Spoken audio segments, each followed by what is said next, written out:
सबसे पहले मैं देशश्री मल्होत्रा साहब आपसे सर समझना चाहूंगा। 3 हफ्ते बाद मध्य प्रदेश में ये विस्तार हो रहा है मोहन कैबिनेट का, और कुछ नए चेहरे भी दिख रहे हैं। जो अभी तक लिस्ट आई है, लगभग फोन आ चुके हैं, कुछ नए चेहरे इसमें दिख रहे हैं। लेकिन दूसरी तरफ कुछ पुराने चेहरों की भी चर्चाएं कि इन्हें कैबिनेट में शामिल क्यों नहीं किया जा रहा है। जैसे सागर की सीट से, रहली से आने वाले भूपेंद्र सिंह हो, या फिर गोपाल भार्गव हो, जो सबसे वरिष्ठ नेता है, 9 बार के विधायक हैं। इस ओवरऑल नए कैबिनेट फॉर्मेशन को देखकर आप क्या कहेंगे? देखिए, ये बीजेपी की नई समय की राजनीति है। हमने देखा कि किस तरीके से जो अनएक्सपेक्टेड चेहरा था एकदम, मोहन यादव जी, डॉक्टर मोहन यादव, वो जब मुख्यमंत्री बने तो ये पहले से ही सबको लग रहा था कि जो भी कैबिनेट आएगी वो भी एक एक फ्रेश चेहरों के साथ आएगी। लेकिन अभी ऐसा लग रहा है कि जो कैबिनेट आ रही है वो एक बीजेपी ने एक बैलेंस बनाने की कोशिश करी है, एक बैलेंस ट्राई करने की कोशिश करी है बिटवीन कि उसमें बहुत सीनियर लोग भी हों, जैसे कैलाश विजयवर्गीय जी हैं। जब बीजेपी मध्य प्रदेश में पहली बार दिग्विजय सिंह जी को हरा के मध्य प्रदेश में उनकी सरकार बनी थी, उमा भारती जी मुख्यमंत्री थी, तब मंत्री थे।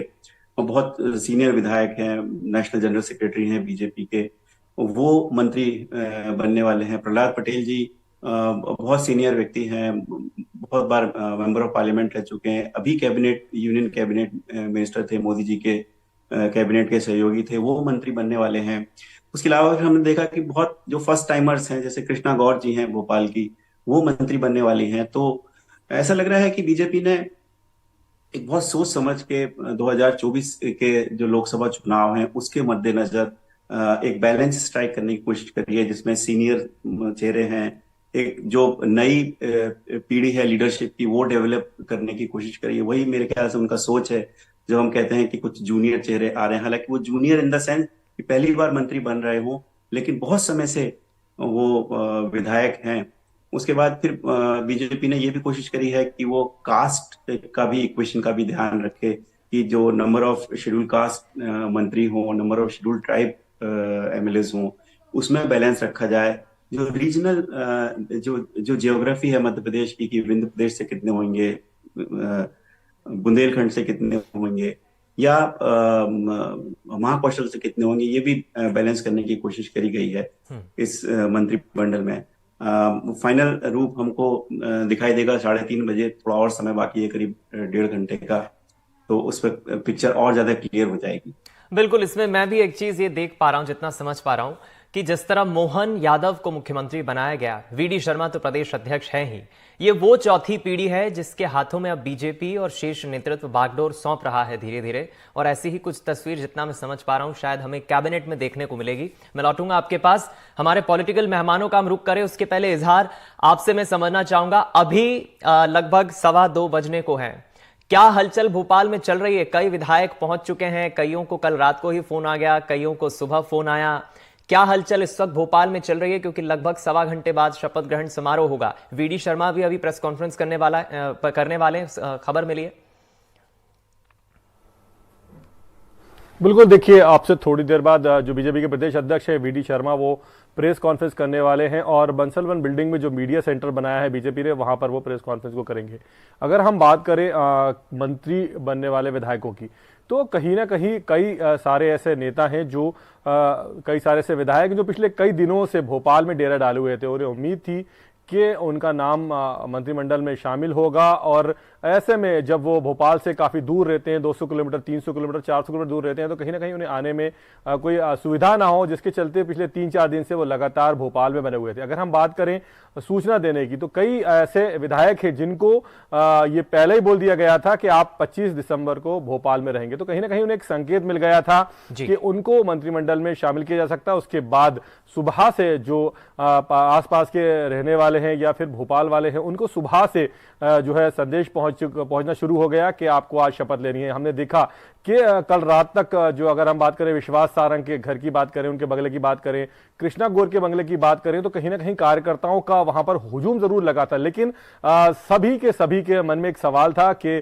हमारे नेता को मंत्री बनाया जाएगा या नहीं जाएगा। लेकिन सुबह से जब ये मैसेज उन तक पहुंचा कि आपको मंत्रिमंडल में शपथ लेना है मंत्री के रूप में, तो कहीं ना कहीं से जो कार्यकर्ता हैं नेताओं के, मंत्रियों के, उनमें उत्साह देखने को मिला। और सुबह से ही ये सिलसिला लगातार जारी है। और भारतीय जनता पार्टी जिसने इन तीनों प्रदेशों के चुनाव में, चाहे मध्य प्रदेश हो, चाहे छत्तीसगढ़ हो, चाहे राजस्थान हो, जिस तरह से सस्पेंस बनाए रखा पूरे समय, चाहे मुख्यमंत्री बनाने में सस्पेंस अपनाया गया हो, चाहे डिप्टी सीएम बनाने में क्या हो, कहीं ना कहीं मंत्री बनाने में भी उसी सस्पेंस को बरकरार रखा गया। अब 1.25 घंटा का समय बाकी है। ऐसे में अभी किसी के पास पूरी सूची नहीं है। जिनके पास जो सूची है, जो जानकारियां है, वो सिर्फ इस हवाले से है कि किन किन को मंत्री बनने के लिए बुलाया गया। तो कहीं ना कहीं भारतीय जनता पार्टी बहुत गोपनीयता अपना रही है। और जिस तरह से अगर हम बात करें खुद सीएम की, कल जब वो भोपाल दिल्ली में थे और जेपी नड्डा से मुलाकात करके बाहर निकले, जब मीडिया ने उनसे बात की तो उन्होंने सिर्फ इतना बताया कि आज 3:30 बजे, यानी आज का बताया कि आज 3:30 बजे जो मंत्री है वो शपथ लेंगे। हालांकि संख्या उन्होंने कल भी नहीं बताई और कौन कौन शपथ लेगा वो कल भी नहीं बताई। वहीं जब आज सुबह 9:04 पर सीएम राजभवन में दाखिल हुए, राज्यपाल को मंत्री पद की शपथ लेने वाले विधायकों की सूची जारी सौंपी, 20 मिनट के बाद बाहर निकले, तब भी उन्होंने उस बात को, उस सस्पेंस को बरकरार रखा। उन्होंने ये नहीं बताया कि कौन कौन मंत्री बनेगा, कितने कैबिनेट मंत्री हैं, कितने राज्य मंत्री, कितने स्वतंत्र प्रभार।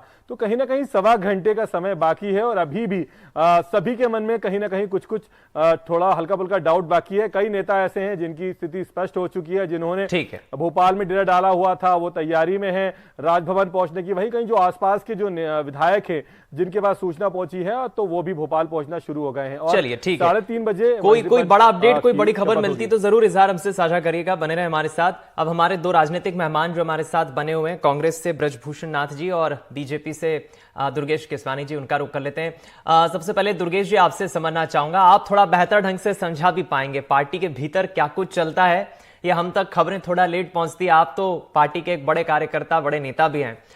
जिस तरह मैजिक चल रहा है बीजेपी मध्य प्रदेश के संदर्भ में बात कर रहा हूं, पहले तो परिणाम आते हैं तो चौंकाते हैं कि बीजेपी इतने पूर्ण बहुमत के साथ सरकार बना रही है, फिर मोहन यादव को अचानक मुख्यमंत्री बना दिया जाता है। दूसरा चौंकाने वाला ये एक मसला होता है, अब ये कैबिनेट को लेकर जो सुगबुगाहटें थी तीन हफ्ते से, ये तो अब समाप्त हो रही है, लेकिन दबे खाने बहुत कुछ चर्चाएं हैं, खुलकर कोई कुछ भी कहने से बच रहा है। इस विस्तार पर क्या कहेंगे केसवानी साहब?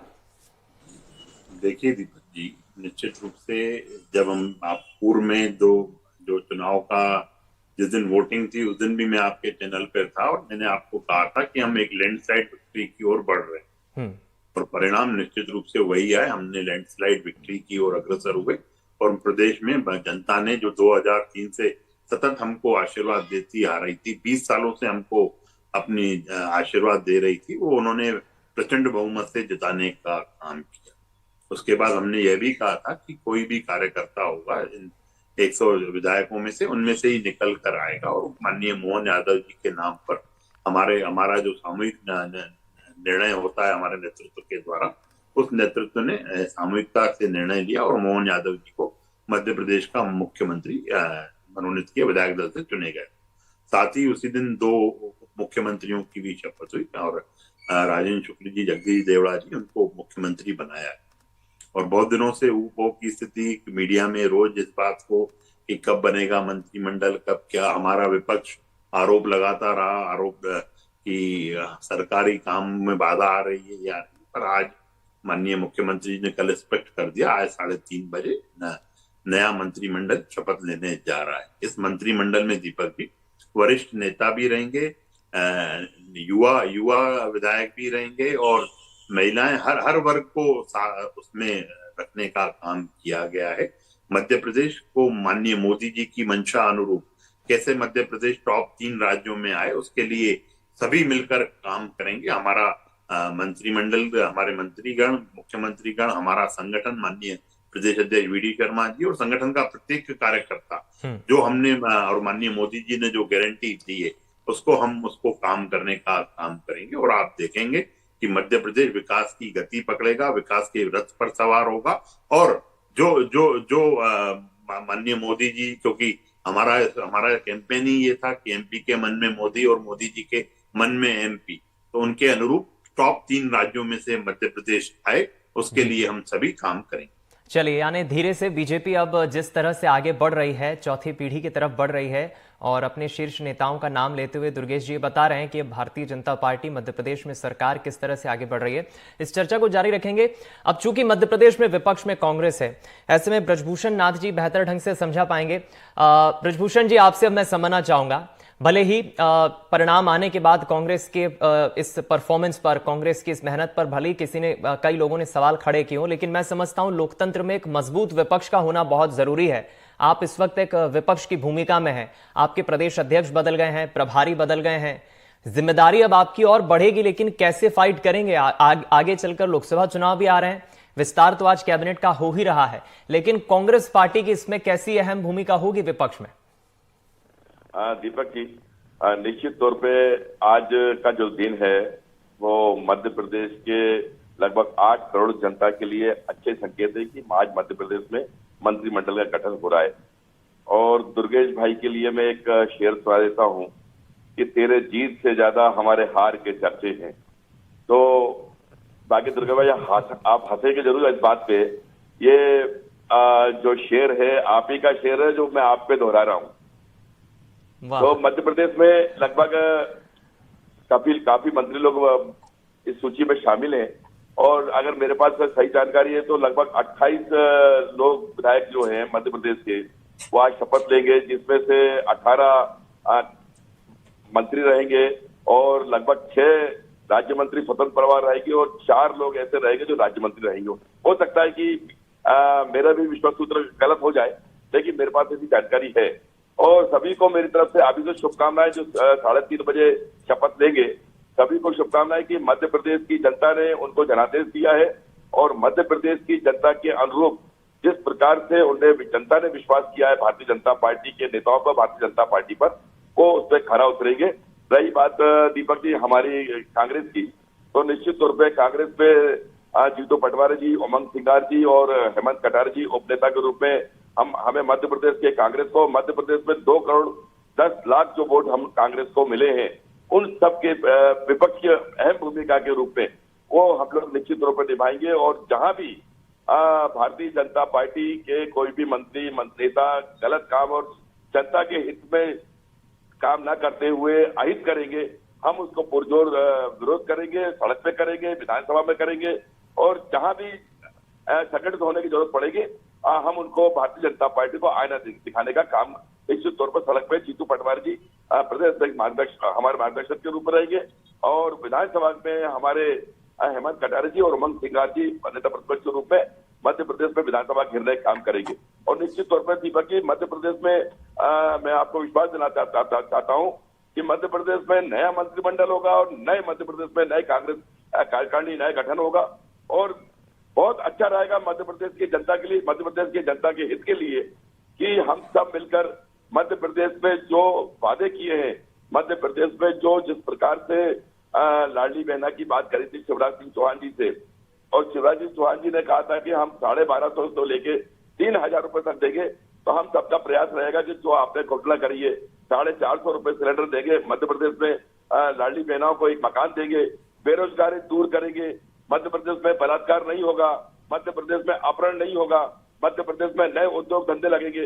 हम उम्मीद करते हैं कि इसमें भारतीय जनता पार्टी के नेता और जितने प्रदेश में मंत्री बन रहे हैं उसमें खरा उतरेंगे, और जहां पे सही काम दिशा में काम कर रहे होंगे तो दुर्गेश भाई को बताना चाहता हूँ हम उसमें सहयोग करेंगे, और जहां पे आप गलत करेंगे उसमें उंगली उठाने का और जन आंदोलन करने का हम लोग काम करेंगे। दुर्गेश जी देखिए, सबसे पहले तो ब्रजभूषण नाथ जी ने शुभकामनाएं दी, उसके लिए धन्यवाद, और मेरी शुभकामनाएं भी उनके साथ हैं, वो सदैव हारते रहें और वो चर्चा में बने रहें हार के कारण, मेरी भी शुभकामनाएं उनके साथ हैं।